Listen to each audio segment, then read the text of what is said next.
Stark terror ruled the Inner Flight ship on that last Mars Terra run, for the black-clad leaders were on the prowl, and the grim red planet was not far behind.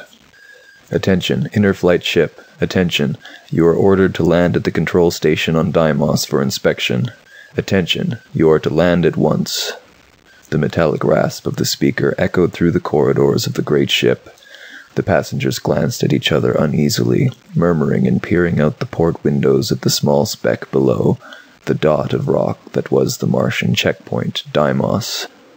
"What's up?" an anxious passenger asked one of the pilots, hurrying through the ship to check the escape lock. "We have to land. Keep seated," the pilot went on. "Land? But why?" They all looked at each other. Hovering above the bulging Inner Flight ship were 3 slender Martian pursuit craft, poised and alert for any emergency. As the Inner Flight ship prepared to land, the pursuit ships dropped lower, carefully maintaining themselves a short distance away. "There's something going on," a woman passenger said nervously. "Lord, I thought we were finally through with those Martians. Now what?" "I don't blame them for giving us one last going over," a heavy-set businessman said to his companion. "After all, we're the last ship leaving Mars for Terra. We're damn lucky they let us go at all." "You think there really will be a war?" a young man said to the girl sitting in the seat next to him.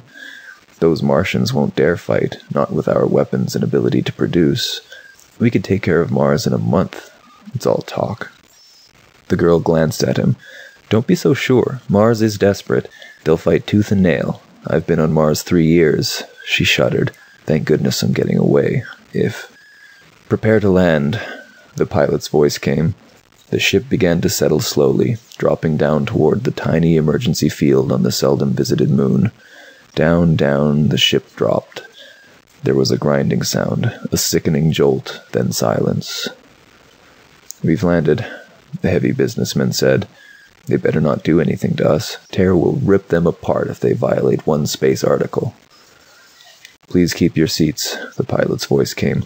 "No one is to leave the ship according to the Martian authorities. We are to remain here." A restless stir filled the ship. Some of the passengers began to read uneasily.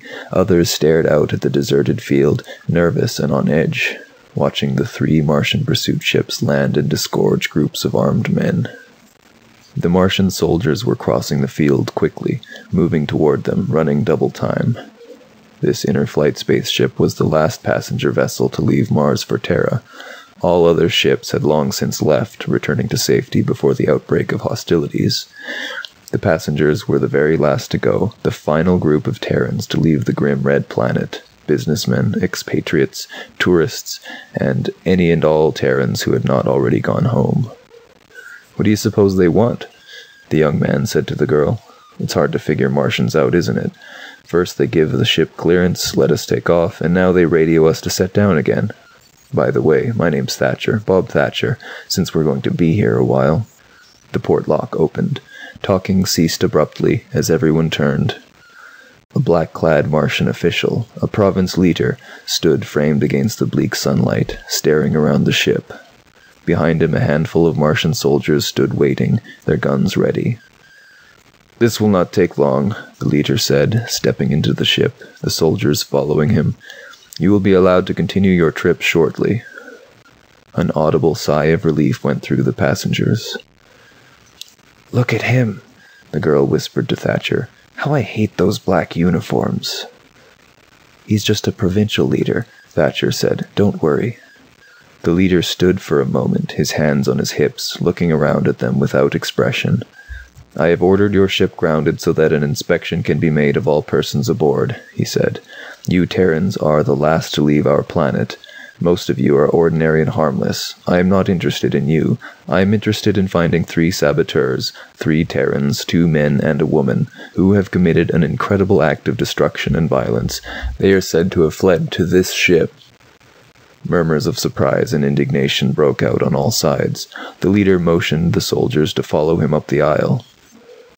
2 hours ago, a Martian city was destroyed. Nothing remains, only a depression in the sand where the city was. The city and all its people have completely vanished. An entire city destroyed in a second. Mars will never rest until the saboteurs are captured, and we know they are aboard this ship. "It's impossible," the heavy-set businessman said. "There aren't any saboteurs here." "We'll begin with you," the leader said to him, stepping up beside the man's seat. One of the soldiers passed the leader a square metal box. "This will soon tell us if you're speaking the truth. Stand up. Get on your feet." The man rose slowly, flushing. "See here. Are you involved in the destruction of the city? Answer." The man swallowed angrily. "I know nothing about any destruction of any city, and furthermore, he is telling the truth," the metal box said tonelessly. "Next person." The leader moved down the aisle. A thin, bald-headed man stood up nervously. "No, sir," he said. "I don't know a thing about it." "He is telling the truth," the box affirmed. "Next person, stand up." One person after another stood, answered, and sat down again in relief. At last there were only a few people left who had not been questioned. The leader paused, studying them intently. "Only 5 left. The 3 must be among you. We have narrowed it down." His hand moved to his belt. Something flashed. A rod of pale fire. He raised the rod, pointing it steadily at the 5 people. "All right, the first one of you. What do you know about this destruction? Are you involved with the destruction of our city?" "No, not at all," the man murmured. "Yes, he's telling the truth," the box intoned. "Next." "Nothing. I know nothing. I had nothing to do with it." "True," the box said. The ship was silent. 3 people remained. A middle-aged man and his wife and their son, a boy of about 12. They stood in the corner, staring white-faced at the leader, at the rod in his dark fingers. "It must be you," the leader grated, moving toward them. The Martian soldiers raised their guns. "It must be you. You there, the boy. What do you know about the destruction of our city? Answer." The boy shook his head. "Nothing," he whispered. The box was silent for a moment. "He is telling the truth," it said reluctantly. "Next." "Nothing," the woman muttered. "Nothing. The truth." "Next." "I had nothing to do with blowing up your city," the man said. "You're wasting your time." "It is the truth," the box said. For a long time the leader stood, toying with his rod. At last he pushed it back in his belt and signaled the soldiers toward the exit lock. "You may proceed with your trip," he said. He walked after the soldiers. At the hatch he stopped, looking back at the passengers, his face grim. "You may go, but Mars will not allow her enemies to escape. The 3 saboteurs will be caught, I promise you." He rubbed his dark jaw thoughtfully. "It is strange. I was certain they were on this ship." Again he looked coldly around at the Terrans. "Perhaps I was wrong. All right, proceed. But remember, the 3 will be caught, even if it takes endless years. Mars will catch them and punish them. I swear it." For a long time no one spoke. The ship lumbered through space again, its jets firing evenly, calmly, moving the passengers toward their own planet, toward home.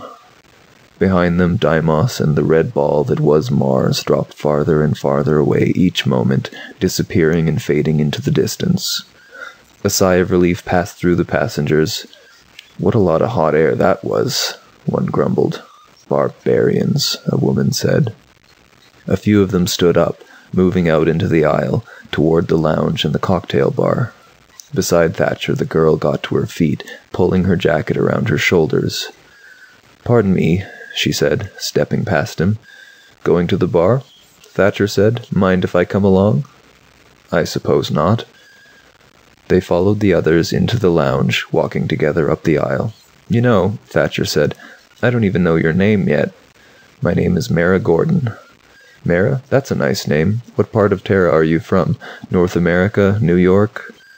"I've been in New York," Mara said. "New York is very lovely." She was slender and pretty, with a cloud of dark hair tumbling down her neck against her leather jacket. They entered the lounge and stood undecided. "Let's sit at a table," Mara said, looking around at the people at the bar, mostly men. "Perhaps that table over there." "But someone's already there," Thatcher said. The heavy-set businessman had sat down at the table and deposited his sample case on the floor. "Do we want to sit with him?" "Oh, it's all right," Mara said, crossing the table. "May we sit here?" she said to the man. The man looked up, half rising. "It's a pleasure," he murmured. He studied Thatcher intently. "However, a friend of mine will be joining me in a moment." "I'm sure there's room enough for all of us," Mara said. She seated herself and Thatcher helped her with her chair.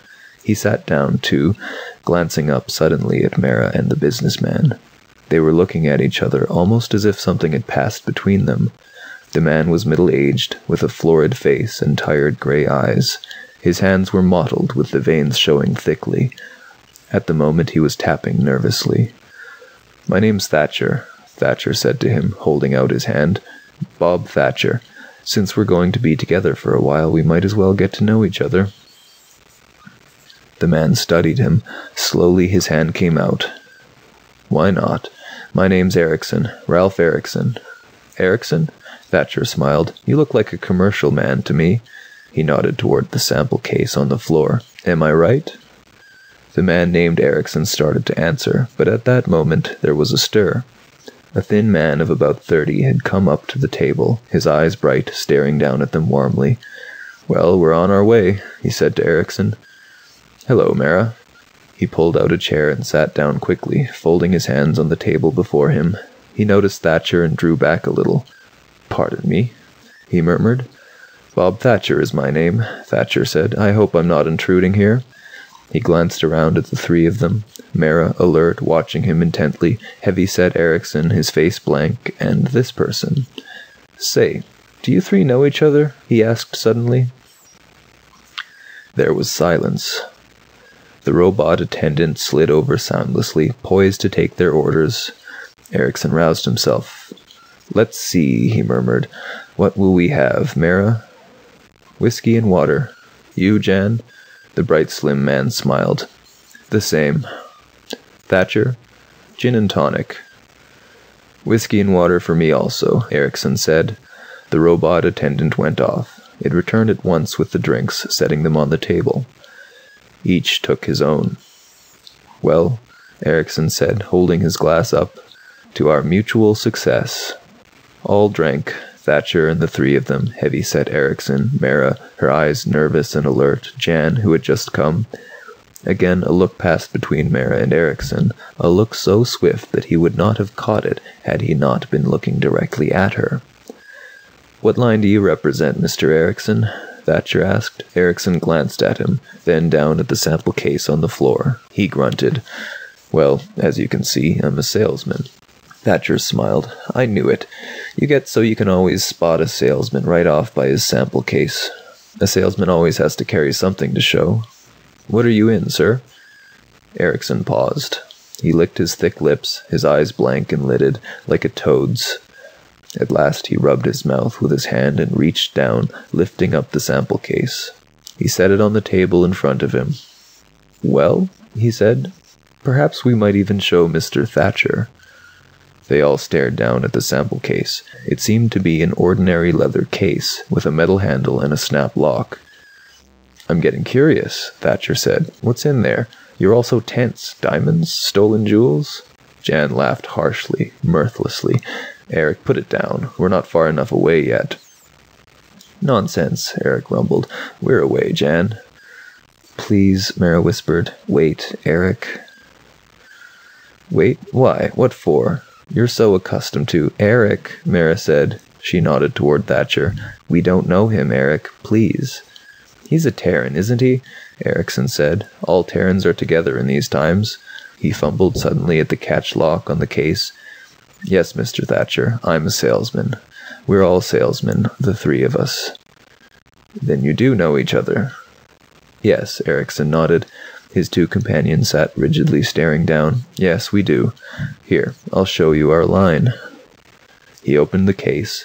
From it he took a letter knife, a pencil sharpener, a glass globe paperweight, a box of thumbtacks, a stapler, some clips, a plastic ashtray, and some things Thatcher could not identify. He placed the objects in a row in front of him on the tabletop. Then he closed the sample case. "I gather you're in office supplies," Thatcher said. He touched the letter knife with his finger. "Nice quality steel. Looks like Swedish steel to me." Erickson nodded, looking into Thatcher's face. Not really an impressive business, is it? Office supplies, ashtrays, paper clips, he smiled. Oh, Thatcher shrugged. Why not? They're a necessity in modern business. The only thing I wonder... What's that? Well, I wonder how you'd ever find enough customers on Mars to make it worth your while. He paused, examining the glass paperweight. He lifted it up, holding it to the light, staring at the scene within, until Erickson took it out of his hand and put it back in the sample case. And another thing. If you three know each other, why did you sit apart when you got on? They looked at him quickly. And why didn't you speak to each other until we left Deimos? He leaned toward Erickson, smiling at him. 2 men and a woman, 3 of you, sitting apart in the ship, not speaking, not until the check station was passed. I find myself thinking over what the Martian said. 3 saboteurs, a woman and 2 men. Erickson put the things back in the sample case. He was smiling, but his face had gone chalk white. Mara stared down, playing with a drop of water on the edge of her glass. Jan clenched his hands together nervously, blinking rapidly. You 3 are the ones the leader was after, Thatcher said softly. You are the destroyers, the saboteurs. But their lie detector, why didn't it trap you? How did you get by that? And now you're safe outside the check station, he grinned, staring around at them. I'll be damned. And I really thought you were a salesman, Erickson. You really fooled me. Erickson relaxed a little. Well, Mr. Thatcher, it's in a good cause. I'm sure you have no love for Mars either. No Terran does. And I see you're leaving with the rest of us. True, Thatcher said. You must certainly have an interesting account to give, the 3 of you. He looked around the table. We still have an hour or so of travel. Sometimes it gets dull, this Mars-Terra run. Nothing to see, nothing to do but sit and drink in the lounge. He raised his eyes slowly. Any chance you'd like to spin a story to keep us awake? Jan and Mara looked at Erickson.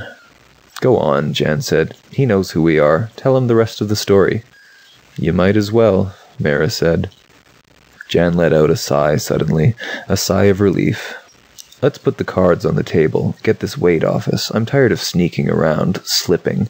Sure, Erickson said expansively. Why not? He settled back in his chair, unbuttoning his vest.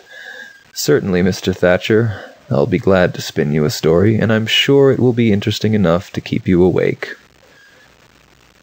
They ran through the grove of dead trees, leaping across the sun-baked Martian soil, running silently together. They went up a little rise across a narrow ridge. Suddenly, Eric stopped, throwing himself down flat on the ground.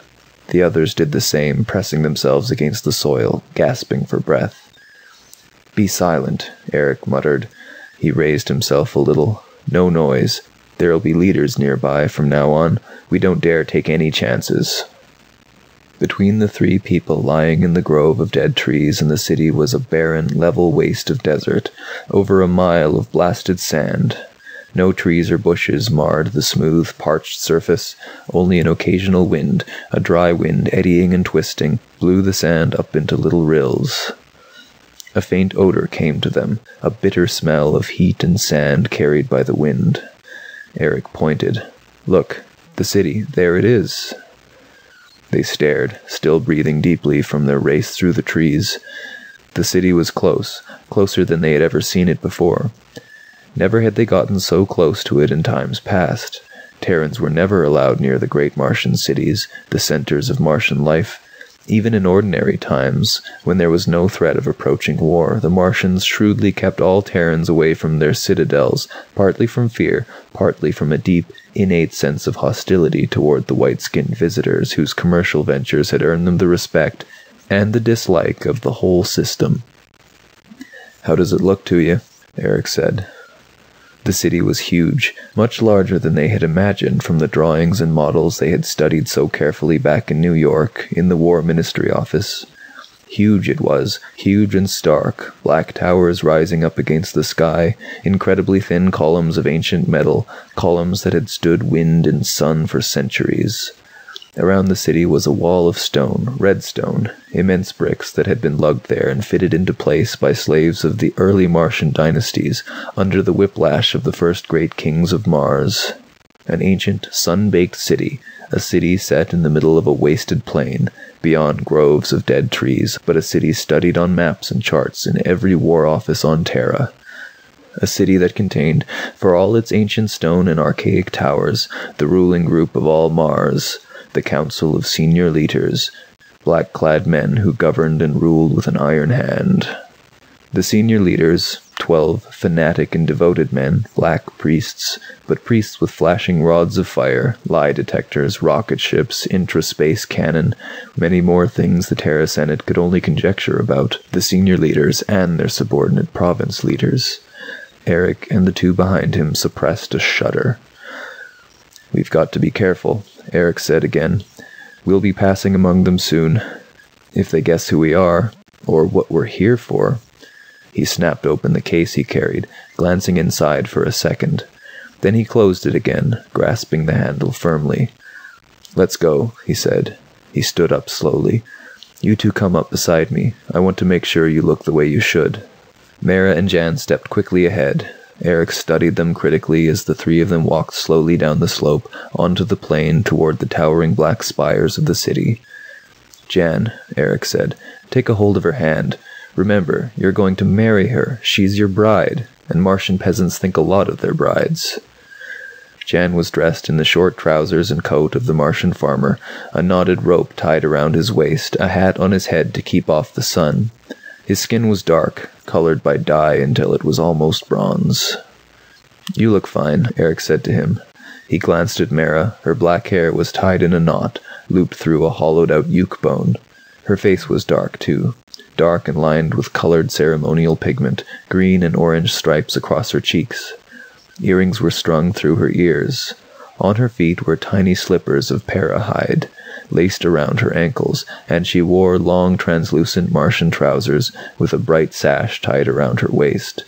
Between her small breasts a chain of stone beads rested, good luck charms for the coming marriage. "All right," Eric said.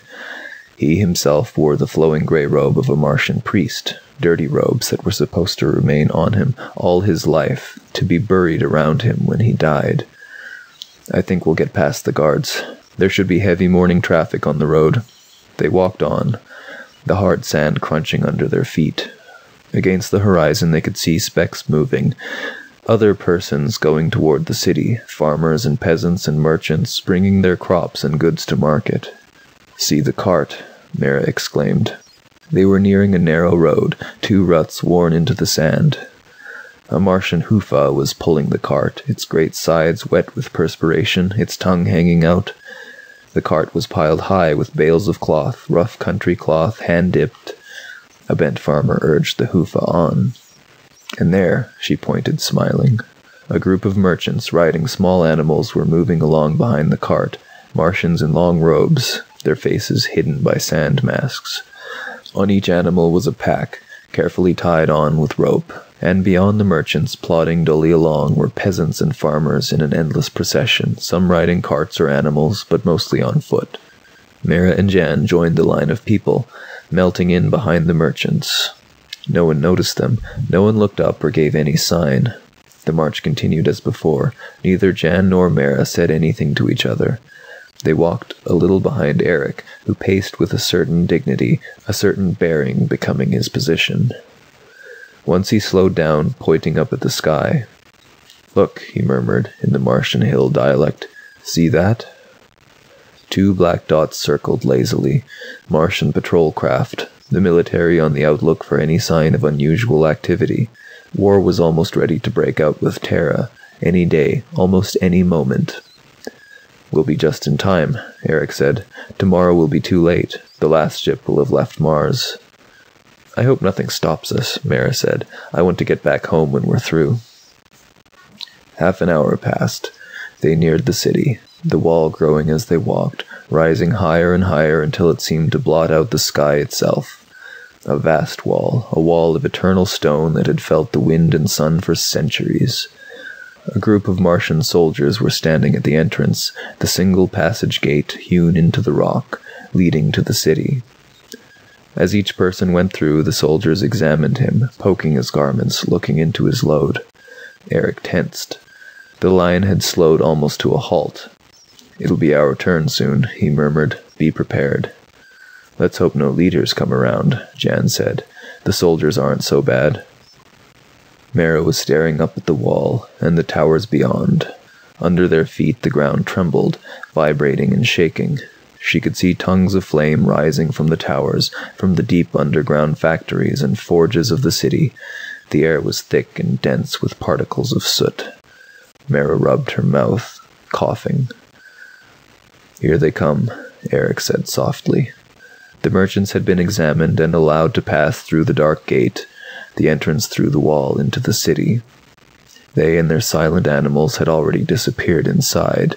The leader of the group of soldiers was beckoning impatiently to Eric, waving him on. "Come along," he said. "Hurry up there, old man." Eric advanced slowly, his arms wrapped around his body, looking down at the ground. "Who are you and what's your business here?" the soldier demanded, his hands on his hips, his gun hanging idly at his waist. Most of the soldiers were lounging lazily, leaning against the wall, some even squatting in the shade. Flies crawled on the face of the one who had fallen asleep, his gun on the ground beside him. "My business?" Eric murmured. "I'm a village priest. Why do you want to enter the city?" "I must bring these two people before the magistrate to marry them." He indicated Mara and Jan, standing a little behind them. "That is the law the leaders have made." The soldier laughed. He circled around Eric. "What do you have in that bag you carry?" "Laundry. We stay the night." "What village are you from?" "Kranos." "Kranos?" The soldier looked to a companion. "Ever heard of Kranos?" "A backward pigsty. I saw it once on a hunting trip." The leader of the soldiers nodded to Jan and Mara. The two of them advanced, their hands clasped, standing close together. One of the soldiers put his hand on Mara's bare shoulder, turning her around. "Nice little wife you're getting," he said. "Good and firm-looking." He winked, grinning lewdly. Jan glanced at him in sudden resentment. The soldiers guffawed.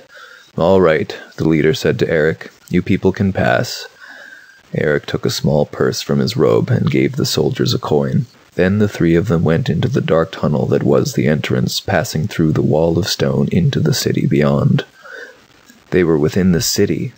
"Now," Eric whispered, "hurry." Around them the city roared and cracked, the sound of 1,000 vents and machines, shaking the stones under their feet. Eric led Mara and Jan into a corner, by a row of brick warehouses. People were everywhere, hurrying back and forth, shouting above the din, merchants, peddlers, soldiers, street women. Eric bent down and opened the case he carried. From the case he quickly took 3 small coils of fine metal. Intricate meshed wires and veins worked together into a small cone. Jan took one and Mara took one. Eric put the remaining cone into his robe and snapped the case shut again. "Now remember, the coils must be buried in such a way that the line runs through the center of the city. We must trisect the main section, where the largest concentration of buildings is. Remember the maps. Watch the alleys and streets carefully. Talk to no one if you can help it. Each of you has enough Martian money to buy your way out of trouble. Watch, especially for cut purses, and for heaven's sake, don't get lost." Eric broke off. 2 black-clad leaders were coming along the inside of the wall, strolling together with their hands behind their backs. They noticed the 3 who stood in the corner by the warehouses and stopped. "Go," Eric muttered, "and be back here at sundown." He smiled grimly. "Or never come back." Each went off a different way, walking quickly without looking back. The leaders watched them go. "The little bride was quite lovely," one leader said. "Those hill people have the stamp of nobility in their blood, from the old times." "A very lucky young peasant to possess her," the other said. They went on. Eric looked after them, still smiling a little.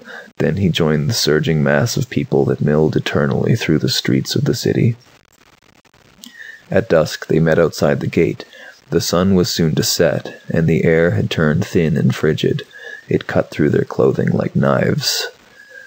Mara huddled against Jan, trembling and rubbing her bare arms. "Well," Eric said, "did you both succeed?" Around them, peasants and merchants were pouring from the entrance, leaving the city to return to their farms and villages, starting the long trip back across the plain toward the hills beyond. None of them noticed the shivering girl, and the young man and the old priest standing by the wall. "Mine's in place," Jan said, "on the other side of the city, on the extreme edge, buried by a well." "Mine's in the industrial section," Mara whispered, her teeth chattering. "Jan, give me something to put over me. I'm freezing." "Good," Eric said. "Then the 3 coils should trisect dead center, if the models were correct."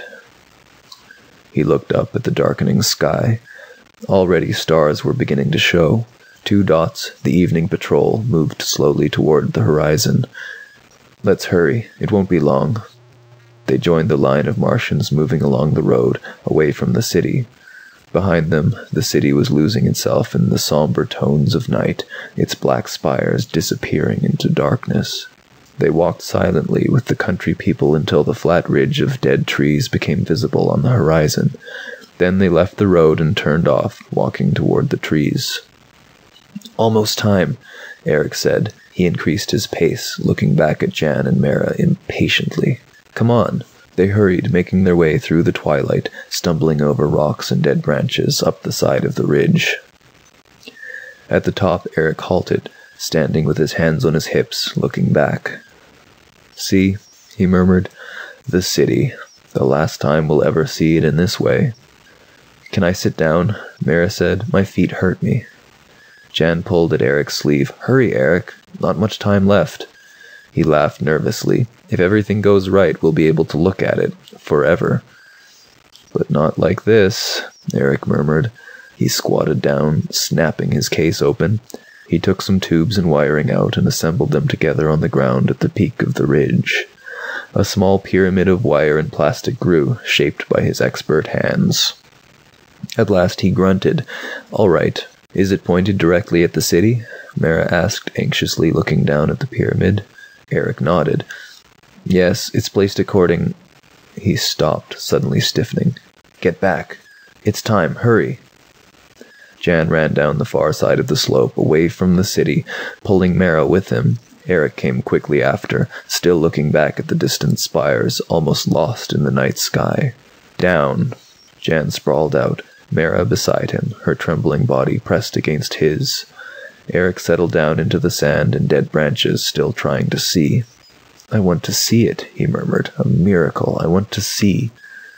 A flash, a blinding burst of violet light lit up the sky. Eric clapped his hands over his eyes.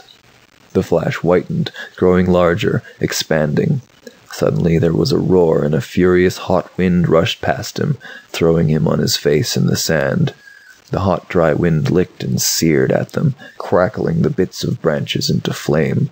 Mara and Jan shut their eyes, pressed tightly together. "God," Eric muttered. The storm passed. They opened their eyes slowly. The sky was still alive with fire, a drifting cloud of sparks that was beginning to dissipate with the night wind. Eric stood up unsteadily, helping Jan and Mara to their feet. The 3 of them stood, staring silently across the dark waste, the black plain, none of them speaking. The city was gone. At last Eric turned away. "That part's done," he said. "Now the rest. Give me a hand, Jan. There'll be 1,000 patrol ships around here in a minute." "I see one already," Mara said, pointing up. A spot winked in the sky. A rapidly moving spot. "They're coming, Eric." There was a throb of chill fear in her voice. "I know." Eric and Jan squatted on the ground around the pyramid of tubes and plastic, pulling the pyramid apart. The pyramid was fused together like molten glass. Eric tore the pieces away with trembling fingers. From the remains of the pyramid he pulled something forth, something he held up high, trying to make it out in the darkness. Jan and Mara came close to see, both staring up intently, almost without breathing. "There it is," Eric said. "There." In his hand was a globe, a small transparent globe of glass. Within the glass something moved, something minute and fragile, spires almost too small to be seen, microscopic, a complex web swimming within the hollow glass globe. A web of spires. A city. Eric put the globe into the case and snapped it shut. "Let's go," he said. They began to lope back through the trees, back the way they had come before. "We'll change in the car," he said as they ran. "I think we should keep these clothes on until we're actually inside the car. We still might encounter someone." "I'll be glad to get my own clothing on again," Jan said. "I feel funny in these little pants." "How do you think I feel?" Mara gasped. "I'm freezing in this. What there is of it." "All young Martian brides dress that way," Eric said. He clutched the case tightly as they ran. "I think it looks fine." "Thank you," Mara said, "but it is cold." "What do you suppose they'll think?" Jan asked. "They'll assume the city was destroyed, won't they? That's certain." "Yes," Eric said. "They'll be sure it was blown up. We can count on that, and it will be damn important to us that they think so." "The car should be around here someplace," Mara said, slowing down. "No, farther on," Eric said. "Past that little hill over there. In the ravine by the trees. It's so hard to see where we are." "Shall I light something?" Jan said. "No, there may be patrols around who—" He halted abruptly.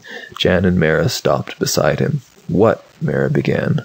A light glimmered. Something stirred in the darkness. There was a sound. "Quick!" Eric rasped. He dropped, throwing the case far away from him into the bushes. He straightened up tensely. A figure loomed up, moving through the darkness, and behind it came more figures, men, soldiers in uniform. The light flashed up brightly, blinding them. Eric closed his eyes. The light left him, touching Mara and Jan, standing silently together, clasping hands. Then it flicked down to the ground and around in a circle.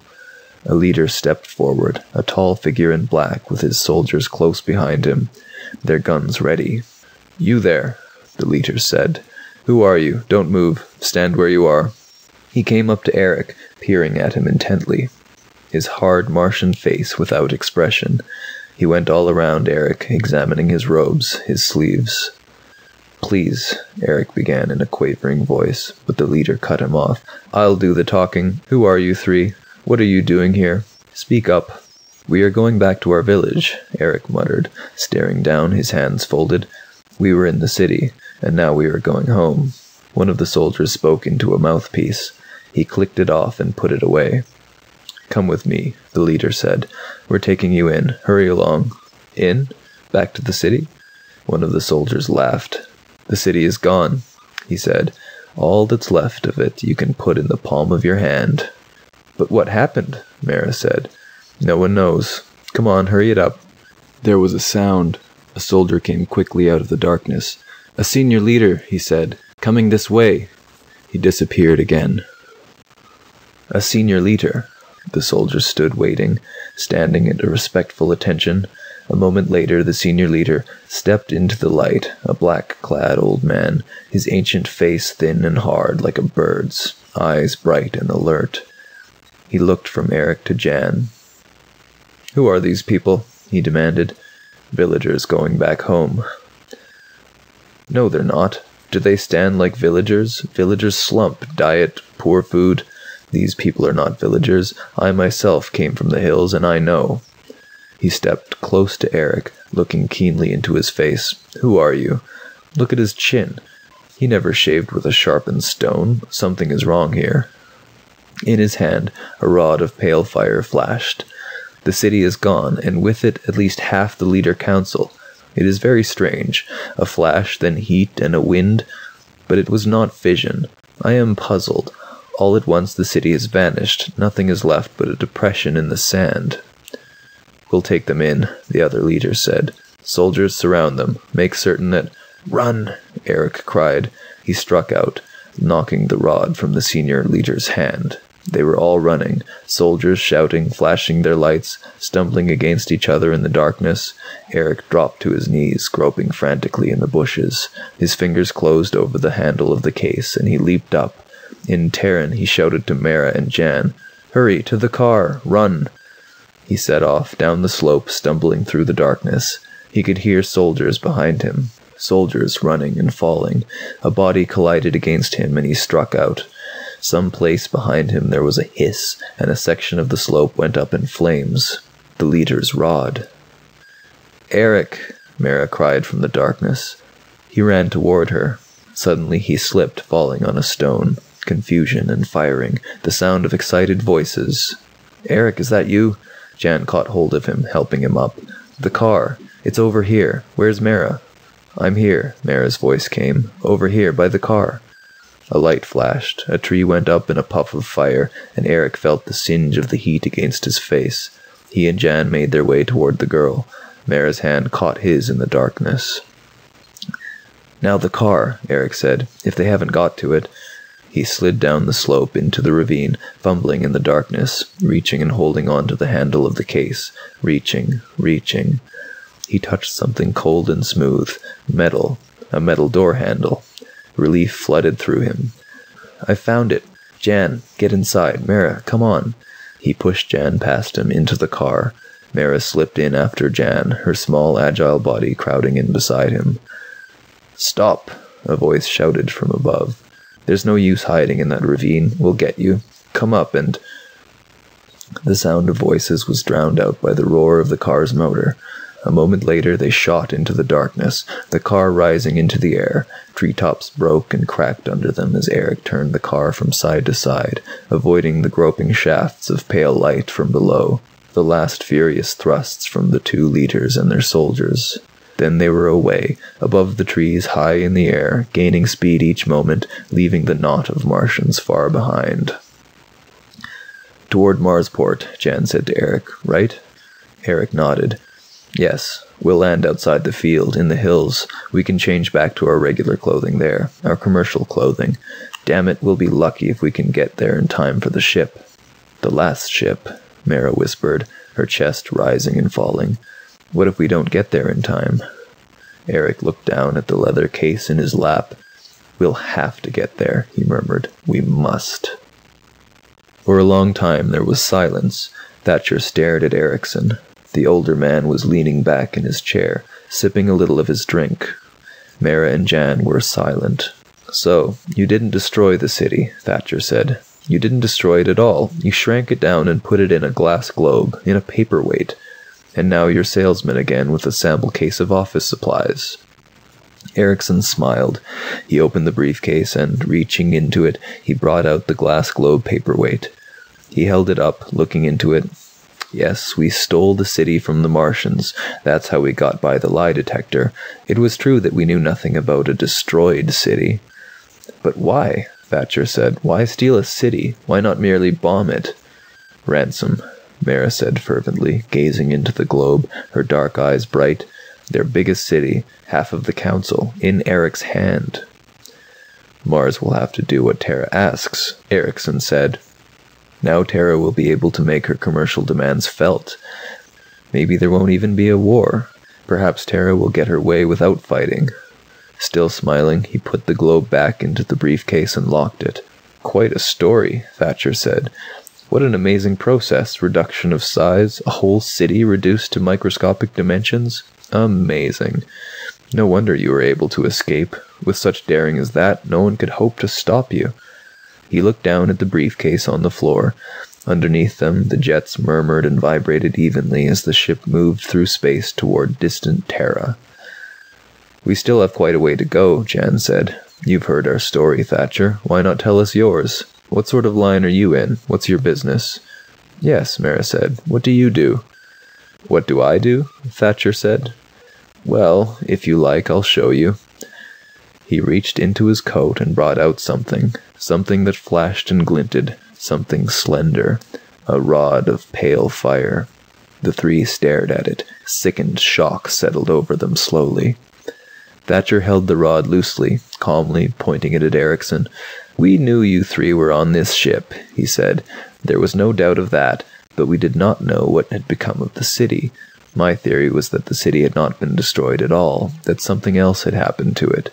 Council instruments measured a sudden loss of mass in that area, a decrease equal to the mass of the city. Somehow the city had been spirited away, not destroyed. But I could not convince the other council leaders of it. I had to follow you alone." Thatcher turned a little, nodding to the men sitting at the bar. The men rose at once, coming toward the table. "A very interesting process you have. Mars will benefit a great deal from it. Perhaps it will even turn the tide in our favor." When we return to Marsport, I wish to begin work on it at once. And now, if you will please pass me the briefcase. End of The Crystal Crypt by Philip K. Dick. Recording by Nathaniel O'Coin.